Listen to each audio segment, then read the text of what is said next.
With the last pick in this year's draft. All right, so whenever something major happens with the New Orleans Saints, I try to give myself some time to process. And I truly believe now I've given myself enough time to process this, but Derek Carr has retired. Damn.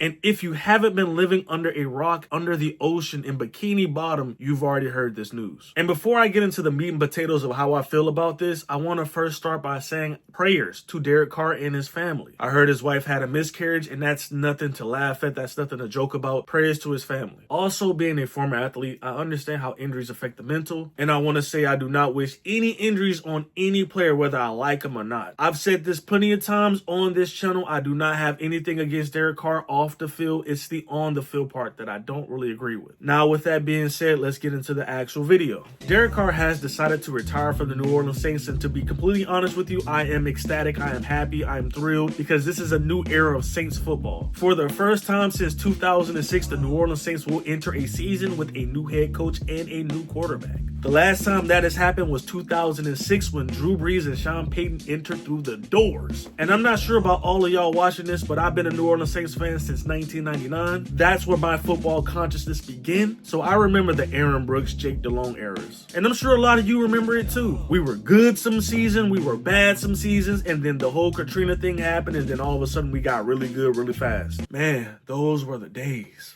But as of late, we've been in football purgatory. And now that we're at the bottom, we can now look up with hope that we can someday get back to the top. I also want to say that I was one of the few people campaigning for Derek Carr to come to the New Orleans Saints. And I will never lie to you. I was one of the few people championing for Derek Carr to come to the Saints. I watched a lot of Raiders games, but we did not get that same Derek Carr. And that's okay. Sometimes you take a swing and you miss, and that's all right. The New Orleans Saints took a swing and they missed, and it's time to restart. I was watching my boy T Dirty page, and he said we got 2 to 3 people out of the organization that we want. Derek Carr, DA, Mickey Loomis is still here. He's going to be here until he decides he don't want to be here anymore. But ultimately, I'm just happy that this whole injury Derek Carr saga is over. It was so many inconsistencies with the injury and what he was doing. I can't go into it. I'm not Derek Carr. I'm not in his circle. It was just very weird to me that he requested a trade, and then after the trade didn't work out, he was injured, and then he said he needed season-ending surgery. And once that didn't deter the Saints, I figured he just said, whatever, I'm just going to go ahead and retire. Even with him saying that he needed season-ending surgery, I figured if he got traded, he was going to play day 1, week 1. He just didn't want to play for the New Orleans Saints anymore. And that's cool, bro. Nobody has no problem with that, because the New Orleans Saints fans don't want you playing for the team either. So I say this next part with a full heart. Derek Carr, whatever your new chapter is in life, I wish you the best. I wish you and your family great health. I don't have no problems with you outside of the football field. I have no problems with you outside of the Superdome. I don't have no problems with you outside of New Orleans. But once you step in New Orleans, yeah, we got problems when we talking about the New Orleans Saints, because, brother, 150 million.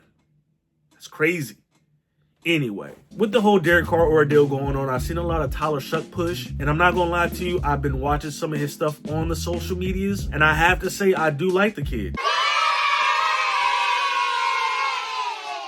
I've always said on this channel that I do like him. I just didn't like him at 40, and I get some of y'all feel like he should have went higher than 40. He was not the 3rd best quarterback in the draft. And there's so much proof out there to tell you that he was not the 3rd best quarterback in the draft. However, that's where the New Orleans Saints picked him. Kellen Moore feels like that's his guy. Hey, I'm gonna ride with Kellen Moore. But for what I'm seeing, he's saying everything right in the media. He's giving that energy. I like it. But one thing that I want to say about this Tyler Shuck push that they're trying to do to get us to like him, I'm not passing any judgment on this kid until I see him out on the field. You're not going to convince me that he's the future of this franchise with no NFL game experience. To sit here and say that he's better than Spencer Rattler when Spencer Rattler has NFL experience is pure doo-doo. How can you say someone with no NFL experience is better than someone who actually have game reps? I've been seeing a lot of people on social media trying to push him on us. Brother, let him play his first NFL snap before you tell me he's the future of our franchise. I feel there should still be a quarterback competition between him and Spencer Rattler this summer. Do not make him the face of the franchise before you see what you have in your full arsenal. If Spencer Rattler go out there and lights it up, you do not bench him because he's not Kellen Moore's guy. And vice versa. If Spencer Rattler goes out there and he bombs it, do not pick him just because he has the experience. Put the best product on the field. I'm a New Orleans Saints fan. Please, I want the best product on the field. And let's say you give Tyler Shuck the keys to the New Orleans Saints. If he goes out there and we're picking in the top 5, let's say we have the number one pick. You go back to the quarterback wheel and you pick a top tier quarterback. Let's pick everyone's favorite person to say, Arch Manning. If Arch Manning has a great season and he decides to come out in next year's NFL draft and you have the number one pick, you draft Arch Manning. Not because he's the grandson of Archie Manning. No, you pick him because he's the best quarterback in the draft. Do not sit here and have a top 5 pick and say we're good with Tyler Shutt and Spencer Rattler and you skip on a quarterback. Wouldn't that be the most New Orleans Saints thing? The New Orleans Saints think that they're smarter than everyone in the room. So instead of picking a top tier quarterback within the first 5 picks, they'll go get an offensive lineman because they feel the team should be built in the trenches. And don't get me wrong, I do believe that. But come on, bro. If you have a top pick, top 1 pick, you go get the best quarterback out there because this is a quarterback driven league. You can get an offensive or a defensive lineman in the second round. You go out there and you get the best quarterback, bro. But we know how the New Orleans Saints roll. We never know what they'll do. They'll do something that just completely throws us for a loop. So I'll say this,